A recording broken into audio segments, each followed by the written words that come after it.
할렐루야. 주 예수 그리스도 이름으로 하나님 말씀 증거하겠습니다. 마태복음 25장 1절에서 13절까지 말씀을 봉독하겠습니다.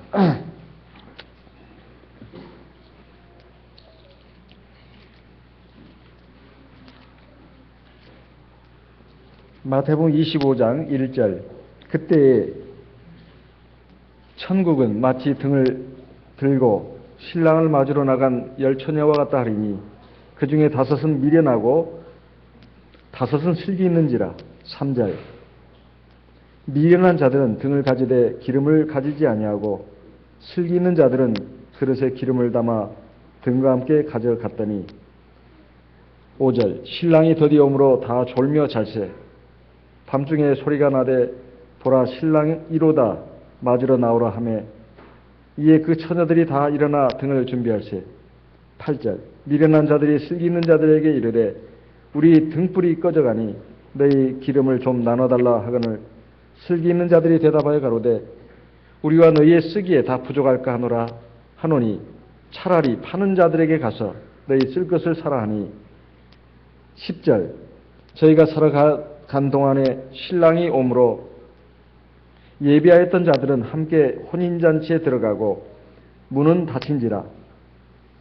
11절. 그 후에 남은 처녀들이 와서 가로되 주여 주여 우리에게 열어주소서. 12절 13절 같이 읽어보겠습니다. 대답하여 가로되 진실로 너희에게 이르노니 내가 너희를 알지 못하노라 하였느니라. 그런즉 깨어있으라. 너희는 그날과 그 시를 알지 못하느니라. 우리가 잘 아는 열처녀 비유의 말씀입니다. 마태복음을 보게 되면 예수님께서 천국에 관한 비유를 여러 가지로 말씀하신 것을 볼 수가 있습니다. 특별히 마태복음 13장에 보면 7가지 비유, 씨 뿌리는 비유에서 시작해가지고 그물 비유까지 여기가 다 천국에 관한 비유입니다. 이제 예수님께서 십자가에 달리시기 전에 예루살렘 성에 입성하셔가지고 또 여러 가지 많은 생명의 말씀, 은혜와 진리의 말씀을 주셨는데 바로 그 중에 하나가 바로 이 마태복음 25장에 나오는 3가지 비유의 말씀입니다. 첫 번째는 열처녀 비유, 그리고 두 번째는 달란트 비유, 세 번째는 양과 염소의 비유가 되겠습니다. 열처녀 비유는 우리가 잘 알다시피 하나님 앞에 구원받을 성도들은 어떻게 해야 되는가 하는 것을 가르쳐 주시기 위해서 이 비유의 말씀을 들었습니다. 이 비유는 우리가 잘 알다시피 당시의 시대와 풍속을 들어가지고 진리의 말씀을 담아서 우리에게 알려주고 있습니다. 당시 이스라엘에서는 우리의 그 약혼과 비슷한 정혼이라는 제도가 있었습니다. 그러니까 아직 정식적인 결혼 생활로 들어가지는 않았지만은 이제 한 남자와 여자가 결혼하기로 약속을 맺는 것, 이걸 정혼이라고 하는데 사실상 여자 입장에서 본다면 이것은 일종의 결혼으로 보는 것입니다. 다만 이제 신랑 되는 사람이 신부를 데려오기 위해서 결혼 지참금을 이제 준비를 해야 합니다. 돈을 열심히 일을 해가지고 돈을 벌어서 신부 집안에다가 돈을 주고 그리고 또 혼인잔치를 해야 합니다. 혼인잔치를 해야 합니다. 그리고 나서 이제 그 정혼한 신부는 신랑의 정식 아내가 되는 것이죠. 이런 그 제도, 그 다음에 또 하나는 이스라엘, 그 중동 지역은 날씨가 굉장히 더워가지고 결혼식을 낮에 하지 않았다고 합니다. 지금은 모르겠습니다. 그 당시에는 그랬다는 것입니다. 낮에는 너무 태양열이 뜨거워서 사람이 돌아다닐 수가 없고, 그리고 낮에는 또 직장에 나가는 사람들이 많기 때문에 낮에 결혼식을 한다면 올 사람이 없다는 것입니다. 그래서 결혼식은 밤에 하는 것이 하나의 그 관례가 되었습니다. 바로 이것을 그 근거로 해가지고 예수님께서는 우리에게 천국 비유를 말씀하고 있습니다. 그런데 이 천국비유에 나오는 신랑은 두말할 나위 없이 우리 주 예수님이시고, 그리고 열처녀는 바로 주 예수를 믿고 물과 성령으로 거듭난 하나님의 백성이라고 봐야 합니다. 왜냐하면 혼인잔치가 있다는 것을 알고 지금 신랑을 맞으러 나갔다고 되어 있으니까요. 신랑을 맞으러 나간 열처녀가 왔다고 했습니다. 그러니까 이 열처녀 안에는 세상 사람들은 포함되지 않습니다. 적어도 믿음 생활, 즉 교회 생활을 하고 있는 신도들을 대상으로 하는 것입니다. 하나님 믿지 않고 세상의 죄악 가운데서 지금 살아가는 많은 사람들, 그 사람들은 여기에 포함되지 않습니다. 그리고 예전에 잠깐 그 교회를 나왔고 또 세례도 받았는데 이제는 교회 생활 전혀 하지 않는 사람도 당연히 여기서 제외되는 것입니다. 어쨌든 이 사람들은 신랑을 맞으러 나간 열처녀라고 했습니다. 그렇기 때문에 예수 믿고 물과 성령으로 거듭나서 지금 신앙생활을 그나마 하고 있는 사람들입니다. 이 하고 있는 사람들 가운데도 두 부류가 있다는 것입니다. 한 부류는 미련한 자들, 또 한 부류는 슬기 있는 자들이라고 했습니다. 중국어 성경을 보니까 이 슬기 있는 자들을 총명한 자들이라고 말하고 있습니다. 총명한 자들. 슬기 있다, 총명하다, 지혜롭다, 다 같은 말입니다. 그러면 왜 이 두 부류를 예수님께서 우리에게 설명하고 있을까요? 그것은 바로 하나님을 믿는 신앙생활을 하되 정말 지혜로운 성도들이 되라는 것입니다. 여기에 나오는 그 두 부류의 처녀들을 보게 된다면, 신랑이 더디온다고 되어 있습니다. 그러면 실제로 이런 일이 있었는가? 당시의 유대의 결혼 풍속을 연구한 그 분들에 의하면은 실제로 그런 일이 있었다는 것입니다. 신랑이 먼 곳에 산다거나, 그리고 또 무슨 일이 생겨가지고 늦게 오는 경우가 있다는 것입니다. 어떤 때는 한밤중에 오는 경우도 있었다고 그래요. 결혼식이 한밤중에 열리는 것이죠. 그래서 이런 경우에 신랑이 이렇게 더디게 오는 경우에 과연 신부 입장에서는 유리한가 불리한가? 이것이 하나의 문제가 될 수가 있습니다. 유리한가 불리한가? 아마 준비할 것이 많다고 생각하는 그 신부의 입장에서는 신랑이 좀 늦게 오는 것이 좋을 겁니다. 하지만 늦게 오면 그것이 불리한 경우도 있습니다. 그러면 신랑이 늦게 오는 것이 어떤 때 유리하고 어떤 때 불리할까요? 여기 더디 온다는 것은 늦게 오는 걸 말합니다. 신랑이 늦게 오는 것은 정말로 내가 이 신랑과 꼭 결혼을 해야 되겠다. 그리고 정말로 내가 저 혼인잔치에 영원히 들어가야 되겠다. 이렇게 생각하는 신부라면, 그래서 그게 충분한 준비를 해야 된다고 생각하는 신부라면 신랑이 좀 늦게 오는 게 좋습니다. 하지만 신랑이 빨리 오는 것이 좋다고 생각하는 사람은 주로 딴짓을 하는 사람들은 신랑이 빨리 오는 게 좋습니다.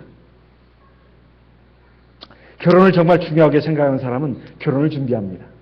그러나 결혼이 중요하지 않다고 생각하는 사람은 준비하지 않습니다. 다른 데 욕심 있는 사람, 다른 데 관심 있는 사람은 준비하지 않는다 이 말이에요.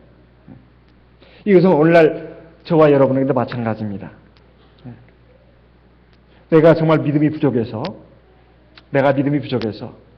그리고 아직 하나님 앞에서 내가 영수가 아직 닦이지 않아서 우리 주 예수님이 좀 늦게 왔으면 좋겠다. 이렇게 생각하는 사람은 주님이 늦게 오는 것이 유리합니다. 그렇죠? 자, 그럼 한번 여러분들에게 한번 묻고 싶습니다. 한번 물어보겠습니다. 진짜 양심적으로 한번 대답해 주세요. 주님이 오늘 당장이라도 왔으면 좋겠다. 예? 그래서 난 빨리 그 혼인잔치에 들어가고 싶어. 빨리 오늘이라도 주님이 오셨으면 좋겠고, 아니, 지금이라도 나를 데려가셨으면 좋겠어. 한번 손 들어보세요. 나 준비가 다 됐으니까. 있습니까? 양심적으로 손 들어오시라니까요. 그냥 겸손 빼지 마시고, 에? 나는 믿음이 다 준비가 됐어. 그리고 영수면에서 다 단장이 잘 됐어. 그래서 지금 주님이 오시더라도, 아니, 주님이 나를 지금 내 생명을 취해서 데려가신다 하더라도 나는 너무 좋아. 너무 좋아. 이렇게 생각하시는 분 한번 손 한번 들어보세요. 질문을 이해는 하셨죠? 사실 우리 모두가 다 거의 같은 생각일 겁니다. 사실 나는 아직도 믿음이 부족해. 그리고 내가 영수면에 있어서 아직도 문제가 많아. 문제가 많아. 정말 거룩하고 정말 아름다운 주님의 신부로 단장이 돼야 되는데, 성숙이 돼야 되는데 아직 익질 않았어. 요즘 추석이 너무 빠르다고 하죠? 추석을 미국의 추수감사절처럼 10월 말쯤이나 했으면 좋겠다고 하는 의견이 지금 인터넷에 올라오고 있습니다. 저도 찬성하는 입장인데요. 과일이 익질 않는단 말이에요. 과일이. 익지 않은 과일을 먹으려면 참 맛이 없잖아요. 근데 요즘은 뭐 그런 그 과일 품종이 이렇게 나오기는 한다고 합니다만은, 그러나 원래 제철 과일은 아니지 않습니까? 하나님의 백성도 마찬가지입니다. 신부라고 해서 이렇게 보니까 신부가 영 준비가 안 돼 있어요. 이러면 아직 결혼할 때가 안 된 것입니다. 사실 우리에게는 시간이 필요합니다. 하나님의 나라에 들어가게, 그리고 하나님의 우리 주 예수님의 신부가 되기에는 아직 너무 부족하다고 다 생각을 한다 이 말이에요. 내가 더 살고 싶다 그런 육신적인 욕망도 있겠지만은 사실 이 신앙과 관련해서 본다면 사실 내가 하나님 앞에서 내 믿음이 너무 부족하고, 또 내가 하나님 앞에서 내 속사람이 아름답게 거룩하게 완전하게 다듬어지지 않았다는 것입니다. 이것이 가장 큰 문제입니다. 사실 죽음 자체가 두려운 것이 아니라 죽음 뒤에 펼쳐질 그 세계가 지금 내가 맞이할 준비가 안 돼 있다는 이런 뜻입니다. 그래서 하나님께서 이런 마음을 가지고, 이런 믿음을 가지고 신앙생활 하는 사람에게는 이렇게 시간을 주신 것이 감사하다 이 말이에요. 그리고 그 시간에 엉뚱한 짓을 하지 않는단 말입니다. 기름을 준비한단 말이에요. 기름을. 등만 있으면 되는 것이 아닙니다. 등이라고 하는 것은 형식적인 신앙생활을 말합니다. 겉으로 보이는 신앙생활이 등입니다. 이건 겉으로 보이는 것입니다. 기름은 보이지 않는 거예요. 보이지 않는 것입니다. 기름은 등 안에 들어가 있으니까. 그래가지고 심지에 연결돼가지고 불을 밝혀주는 것이니까. 기름은 등 안에 있는 것입니다. 그건 실질적인 신앙생활을 말하는 것입니다. 우리가 겉으로만 교회 나오고 신앙생활 한다 해서 이거 다 구원받는 거 아닙니다. 참 다행히도 이건 비율이 상당히 높네요. 50%입니다. 슬기로운 처녀는 5명이었고 어리석은 처녀는 또 5명이었습니다. 그렇다고 해서 꼭 그렇게 되라는 법은 없습니다. 어쨌든 우리가 하나님 앞에서 신앙생활을 한다 하더라도 우리 신앙생활하는 궁극적인 목적이 이루어져야 되지 않겠냐는 거예요. 그러려면 어리석은 처녀가 돼서는 안 된다는 것입니다. 어리석은 신부가 돼서는 안 된다는 것입니다. 지혜로운 신부가 되어야 된다는 것입니다. 지혜로운 신부는 뭘까요? 겉으로 형식적으로 사람 눈에 볼 때는 신앙생활을 하는 것 같습니다. 그런데 실질적으로 그 내면을 들어가 보면 신앙생활이 이루어지고 있지 않다는 것이에요. 기도를 제대로 하냐면 기도를 제대로 하지 않습니다. 하나님 말씀을 제대로 듣냐면 제대로 듣는 것도 아닙니다.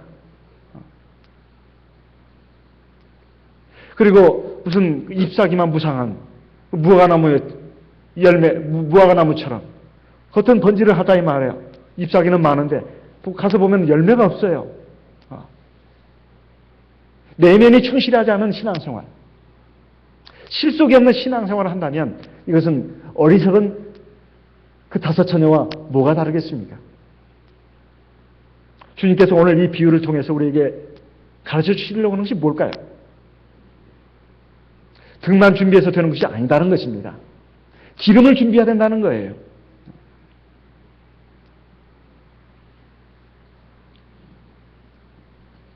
그 기름이라고 하는 것, 그것이 뭔가?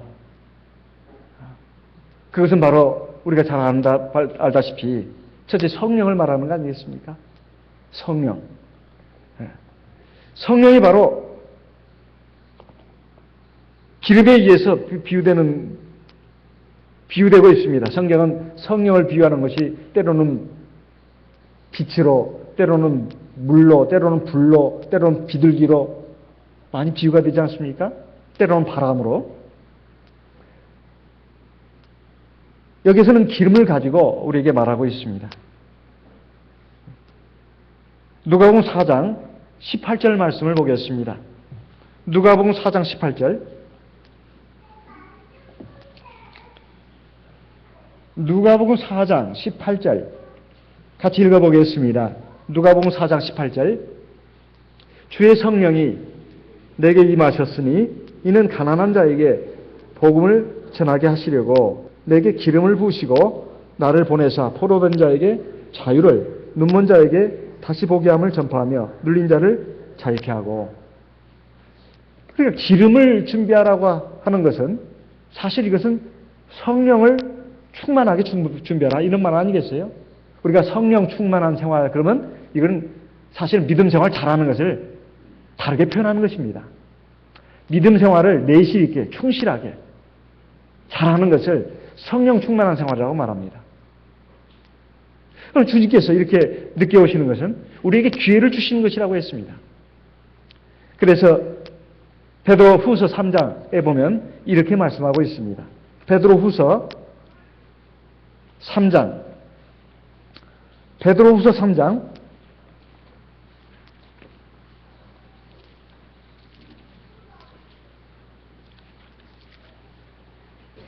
9절 말씀을 같이 읽어보겠습니다. 베드로후서 3장 9절 같이 읽겠습니다.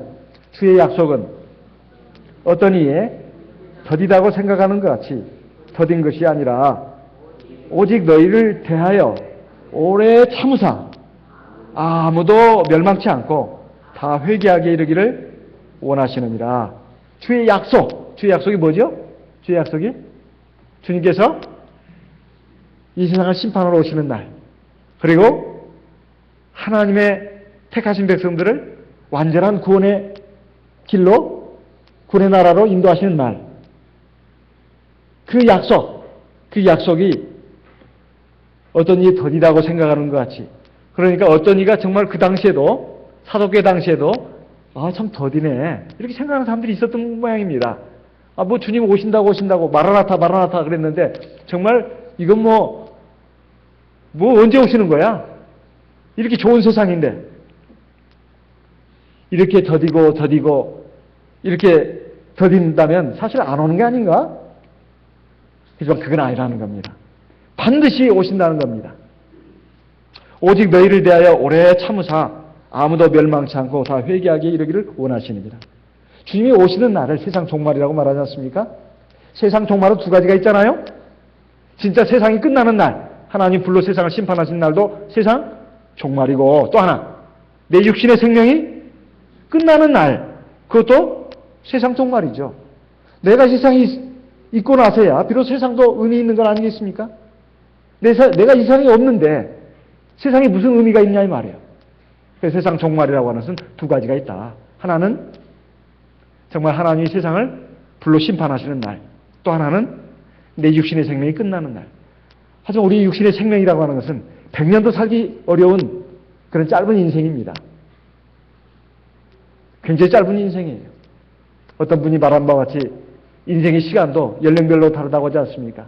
20대는 시속 20km 달리는 자동차의 속도와 같고, 40대는 시속 40km, 60대는 시속 60km, 80대는 시속 80km로 시간이 가는 것 같다.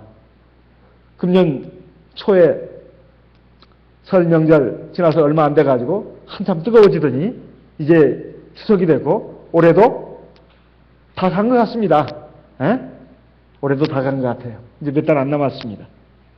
이 세월은 정말 손살같이 빠릅니다. 근데 어린아이들한테는 시간은 굉장히 길게 느껴질 겁니다. 또 청년들도 마찬가지일 거예요. 시간이 너무 나와 돌아가니까 아마 여러 가지 또 활동도 하는지도 모르겠습니다. 점점 나이가 들어갈수록 인생의 시간은 굉장히 짧다는 것을 실감하게 됩니다.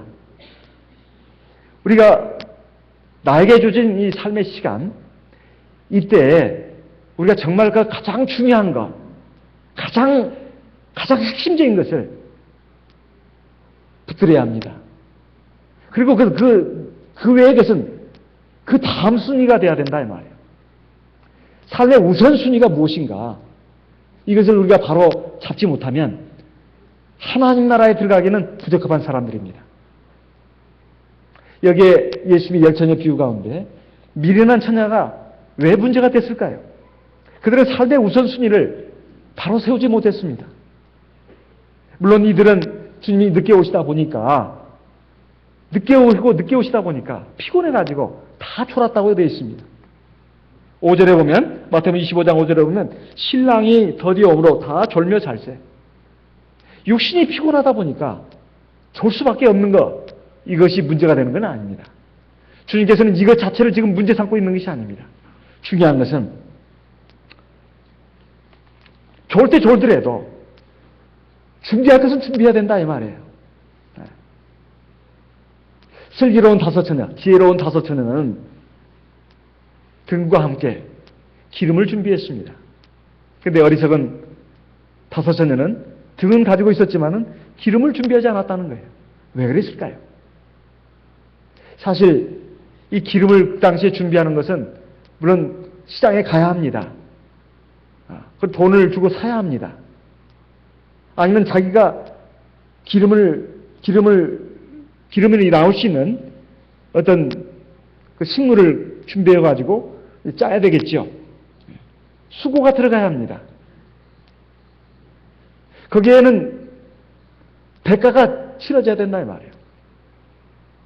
그런데 이 어리석은 다섯 처녀는 분명히 신랑이 온다는 것은 알고 있었지만은 그것이 그렇게 절박하지 않았습니다. 그것이 절실한 가장 중요한 문제가 아니었다 이 말이에요. 그보다는 친구들과 노는 거, 아니면 또 무슨 이 다섯 처녀들이 무슨 장사를 할 일은 없겠지만은 이건 신도들을 예표한다고 봤을 때 공부가 중요하고 사업이 중요하고 아니면 취미 생활이 중요하고 그 밖에 육신적인 여러 가지 것들이 더 중요했어요.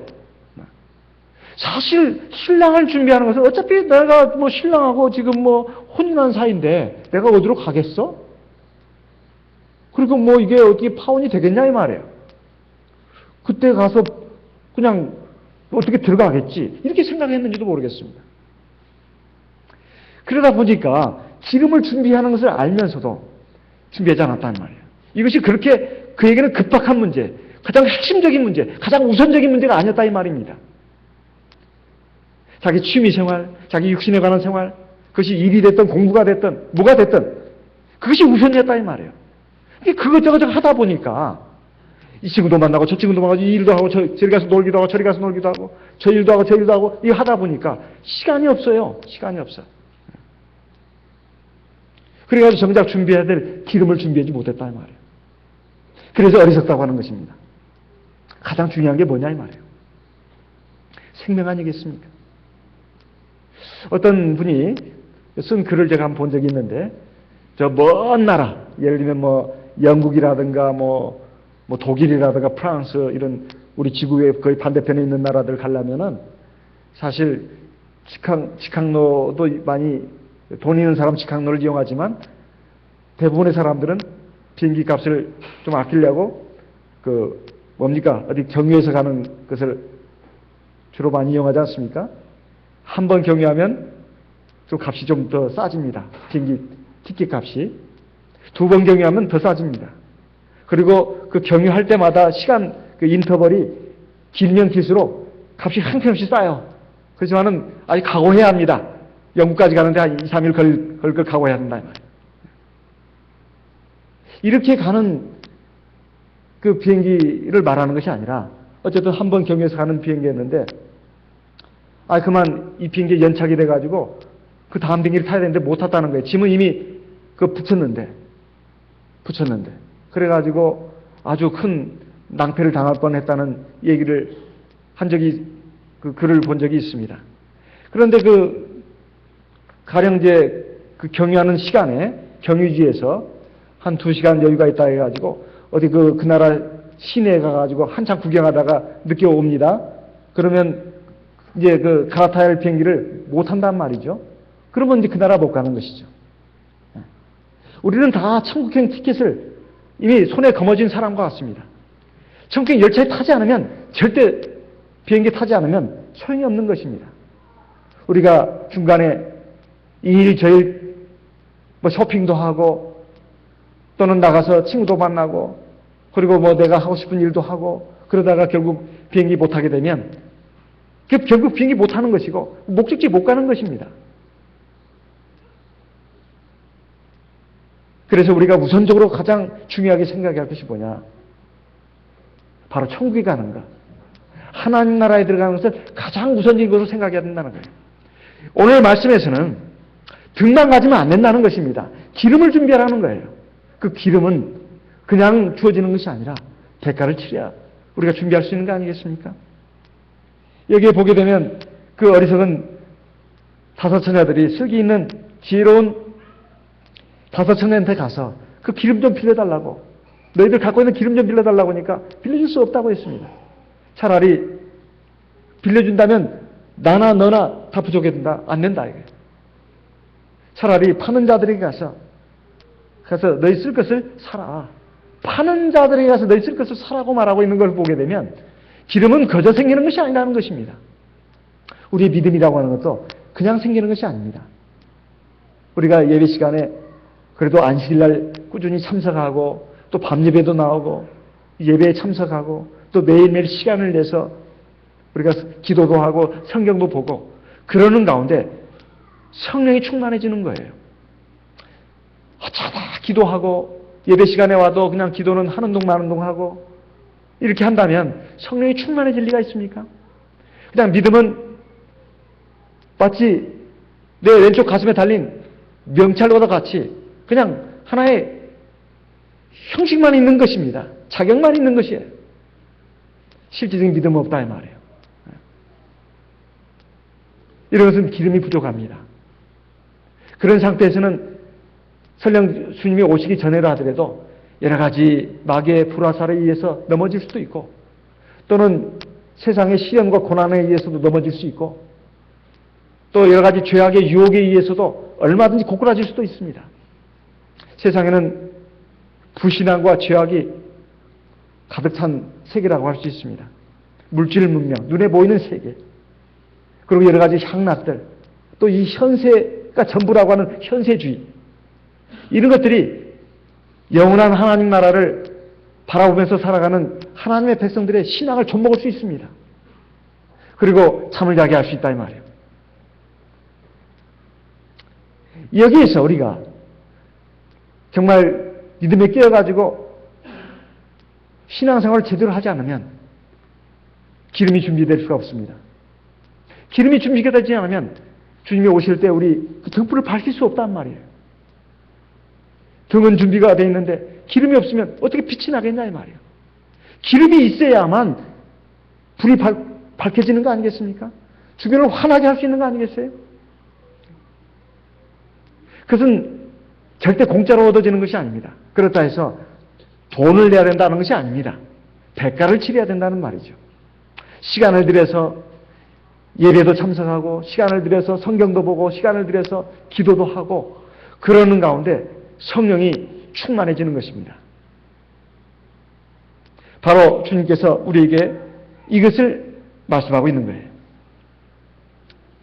어리석은 다섯 처녀들처럼 삶의 우선순위를 잘못 정하지 말고 슬기로운 다섯 처녀들처럼 삶의 우선순위를 기름을 준비해야 된다 주라 이런 말입니다. 그래서 신랑이 드디어 오게 될 때 자연적으로 다들 피곤했기 때문에 잤습니다. 근데 밤중에 소리가 났다 이 말이에요. 신랑이 오는 소리였습니다.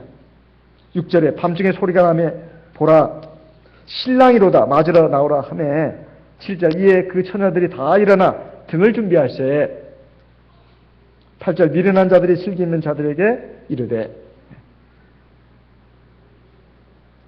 빌려줄 수 없었습니다. 어리석은 자들이 지혜로운 다섯 처녀한테 기름을 빌려달라 했지만 빌려줄 수 없었다 이 말이에요. 오늘 우리에게 주는 교훈의 말씀은 사실 우리 성도님들이 신앙생활을 제일 우선으로 삼고 있는가, 자기 가슴에 손을 얹고 자기 신앙 양심에 손을 얹고 한번 생각해 볼 필요가 있습니다. 나는 하나님이 가장 중요하다. 하나님이 가장 중요하다. 신앙이 가장 중요하다. 내가 하나님 나라 천국에 가는 것이 가장 중요하다. 지금 여기서는 세 가지를 말했습니다. 이것을 정말로 마음에 둔 사람이라면 지혜로운 사람입니다. 그러면 마음과 생각이 바뀌게 되어 있어요. 그리고 행동이 바뀌게 되어 있습니다. 삶의 내용이 바뀌게 되어 있습니다.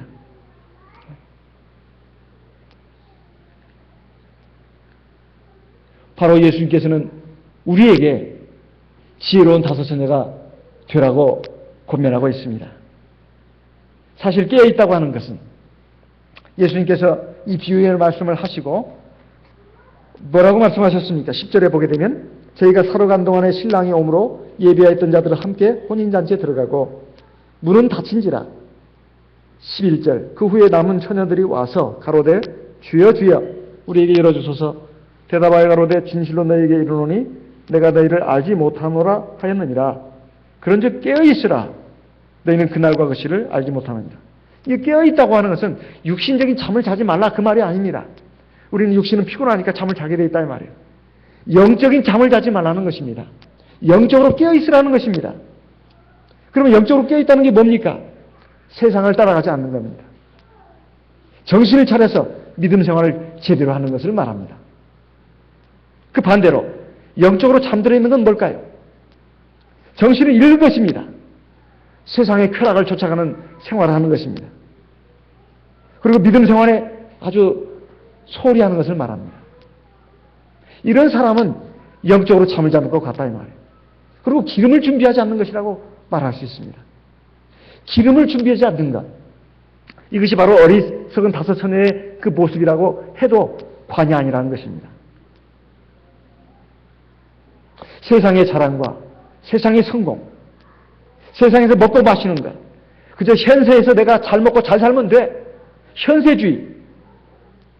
이런 것에 붙들려가지고 혹은 사로잡혀서 혹은 푹 빠져가지고 살아가는 신앙인의 삶이라고 하는 것은 사실 어리석은 다섯 처녀와 삶과 같습니다.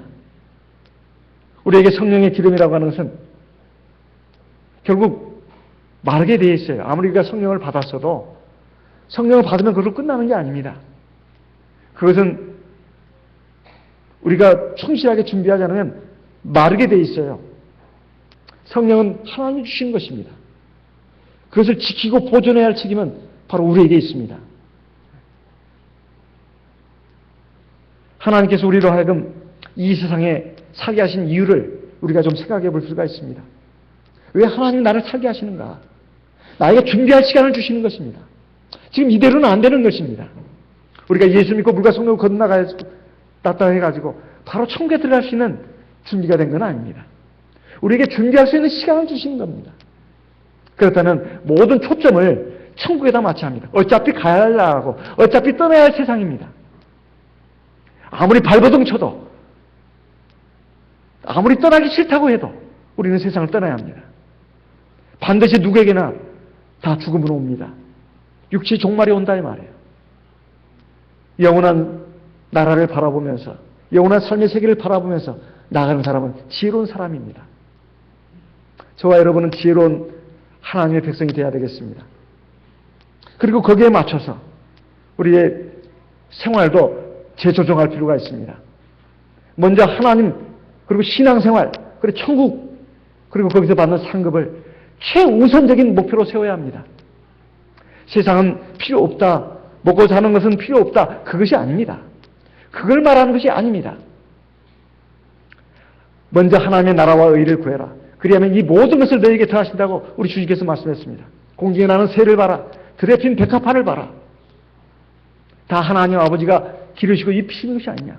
오늘 입다가 내일 아궁에 던져주는 들풀도 하나님이 이렇게 입히시거든. 하물며 내릴까 보냐. 그러므로 믿음이 적은 자들아, 먼저 하나님의 나라와 의를 구해라. 이것이 주님이 우리에게 주시는 말씀입니다. 그렇다면 우리가 이 세상에 사는 동안에 하나님을 경외하는 믿음으로 살 뿐만 아니라 하나님이 나와 함께 하시고 나의 삶의 길을 주관하신다는 것을 믿는 믿음으로 살아야 되겠습니다. 하나님의 성령이 나를 주관하시고 인도하시는 가운데서 또 인도하시는 가운데서 하나님께서 나에게 길을 열어주시면 이건 하나님의 뜻이다. 감사하다. 그렇게 생각하고 가면 되는 겁니다. 근데 하나님이 가다 보니까 길을 막아요. 그러면 거기서 우왕좌왕하고 막 불안해하고 하나님 원망하고 이건 정말 어리석은 사람입니다. 대체 그 사람의 인생의 목표가 뭐란 말입니까? 그 사람의 인생의 소망이 뭡니까? 불과 몇십 년 사는 인생, 그리고 얼마 후면 다 놓고 떠나야 될 그 인생들이 마치 영원히 붙잡을 것처럼 그것을 인생의 궁극적인 목표로 삼고 살아간다니 이 얼마나 어리석은 짓이냐 이 말이에요. 하나님이 그저 나에게 먹을 것 주시고 입을 것 주시고 내 몸 누워서 잘 수 있는 공간을 주신다면 사실 감사해야 됩니다. 어차피 늙어지고 병들면 다 그거 쓸 수도 없습니다. 그래서 우리가 인생을 살아가면서 내 앞에 무엇이 있는지 모른다고 불안에 떨 필요가 없습니다. 초조할 필요가 없다 이 말이에요. 그때 내가 믿음으로 하나님을 의지하면서 그 뒤에 이제 다음 시간에 달란트 비유가 나오겠습니다만은 하나님 안에서 열심히 성실하게 노력하면 됩니다. 근데 하나님을 버리고 기름 준비하는 것을 뒤로 하고 그저 내 능력까지 열심히 살면 돼. 천만의 말씀입니다. 능력까지 열심히 살아서 되던가요? 설령 된다 칩시다. 그게 얼마나 가던가요? 결국은 다 바람처럼 안개처럼 사라질 것들 아닙니까? 뜨거운 태양열에 사그러지는 빛바랜 꽃잎과 같은 거 아니겠습니까? 그래서 우리는 우리의 삶의 길을 걸어가면서 항상 하나님 앞에 기뻐하고 감사해 주가 바로 거기 있습니다. 내가 건강해도 천년만년 사는 것도 아닙니다. 내가 아프다고 비실비실하다 해서 빨리 죽는 것도 아닙니다. 살고 죽는 것은 하나님께 달려있어요. 아무리 건강에 힘을 쓴다 해서 그 사람 오래 사는 거 아닙니다. 그러다 해서 건강 소리하라는 건 아닙니다. 어쨌든 우리가 하나님 나라에 들어가려면 준비를 해야 된다 이 말이에요. 기름을 준비해야 합니다. 어떤 개그맨이 어떻게 해서 그렇게 훌륭한 개그맨이 됐는가 했더니 어렸을 때 자기는 돼지 정통을 털어가지고 그 돈을 가지고 조그만 녹음기를 하나 샀다는 거예요. 가지고 소, 그 다음에 집에 있는 닭, 돼지, 온갖 그 동물들의 소리를 다 녹음해가지고 그리고 기차 그 가는 소리, 자동차 가는 소리 그걸 녹음해서 그걸 여러 번 듣고 계속 그걸 연습했다는 것입니다. 그런데 나중에 보니까 자기는 연예인 개그맨 될 그릇은 안 되고 기회도 안 주어지고 또 가정은 어려워져 가지고 식당에 가서 그 서빙하는 그런 일을 하게 되고 나중에는 부주방장까지 올라가게 됐지만은 자기 꿈은 도저히 이룰 수 없는 것이라 생각했다는 거예요. 어느 날 주방에서 요리를 하다가 보니까 어떤 사람이 나와서 각종 그 동물 소리 여러 가지 뭐 사물들 소리를 내는데 그 가지를 세 보니까 자기보다 적더라는 거예요. 그래서 마침 그 뭐 방송국에서 개그맨 모집한다는 걸 듣고 자기가 원서를 냈다는 것입니다. 원서를 보니까 학력난도 있는데 자기는 학력을 대학도 나오지를 못했기 때문에 그냥 고졸이라고 적었고 그 다음에 자기가 하려고 하는 개그 프로그램을 적으라고 해서 자기 개그 프로그램이라 무슨 그 소리 그냥 흉내내는 것밖에 없는데 끼끼끼끼깍깍깍 뭐 그것만 쫙 적었다는 거예요. 그 프로그램에다. 이게 뭔 것인가 그 심사하던 사람이 이 별놈도 다 있네 가지고 이걸 1차 심사에다 합격하는 걸로 넣었다는 거예요. 그래가지고 2차 심사에서는 실제로 했는데 거기서 빵 터져가지고 결국 개그맨이 됐고 결국 오늘날 자기가 됐다고 그러면서 그 사람이 그 참 한 말 가운데 이제 가슴에 그 감동이 되는 그 말은 준비된 사람에게 그 기회나 축복의 기회는 그 사람에게 주어진다고 하는 그 말을 했습니다. 그리고 어떤 분은 또 말하기를 기적이라고 하는 것은 기적처럼 오지 않는다. 이런 말도 했습니다. 사실 하나님의 구원이라고 하는 것도 그것을 위해서 바라보고 나아가는 사람에게 주어지는 것이지 그냥 주어지는 것이 아닙니다. 우리가 기름을 준비하지 않고 주님을 맞이할 수는 없습니다. 문은 닫히게 되고 결국 그 뒤에 아무리 문을 두드려봐도 그 문은 열리지 않습니다. 이것을 볼 때 우리가 우리의 생활에 있어서 물론 육신적인 생활도 중요합니다. 또 그것 때문에 늘 우리는 그 걱정을 많이 하고 또 거기에 시달리면서 살아갑니다. 하지만 정말로 하나님 나라에 들어가는 것을 최우선 과제로 삼는 사람은 기름을 준비하는데 먼저 신경을 씁니다. 그리고 그 안에 그 사람 안에 있는 기름이 그 사람의 마음과 생각 그리고 그 사람의 그 삶의 방향을 제시합니다. 뿐만 아니라 그는 모든 그 삶에 있어서 물론 육신적으로 잠깐 걱정은 하고 신경은 씁니다. 하지만 하나님께 맡긴다 이 말이에요. 그리고 그 안에서 자기는 최선을 다합니다. 그리고 눈앞에 정제되는 대로 다 하나님의 뜻으로 받아들인다 이 말이에요. 때로는 세상적으로 봤을 때, 인간적으로 봤을 때 아주 형통한 것이 열릴 수도 있습니다. 감사해야 합니다. 때로는 어렵고 힘든 상황이 올 수도 있습니다. 그렇지만 크게 걱정하지 않습니다. 이것은 더 큰 성공을 위한 하나의 도약대로 나를 이끌어 가신 것이라고 생각한다 이 말이에요. 이것이 결론이 아니다는 것을 안다 이 말이에요. 지금까지 믿음으로 살아온 사람은 인생을 보는 눈이 굉장히 예리합니다. 그리고 굉장히 멀리 본다 이 말이에요. 우리 하나님의 백성들은 정말 이 어리석은 다섯처녀처럼 등은 가지되 기름은 준비하자는 그런 사람이 되서는 안 되겠고 슬기로운 다섯처녀들처럼 등과 함께 기름을 준비하는 사람이 되어야 되겠습니다. 그리고 주님이 오시는 날 등불을 밝히면서 주님의 나라에 들어갈 수 있는 그런 성도들이 되어야 되겠습니다. 우리 다 같이 그러한 길을 갈 수 있도록 주여 저에게 믿음을 더해 주시고 기름 즉 성령을 충만하게 준비하는 그러한 저의 삶이 될 수 있도록 신앙생활이 될 수 있도록 이끌어 주시옵소서. 우리 다 같이 합심해서 나와 내 가족을 위해서 그리고 교회를 위해서 기도하도록 하겠습니다. 다 같이 기도하겠습니다.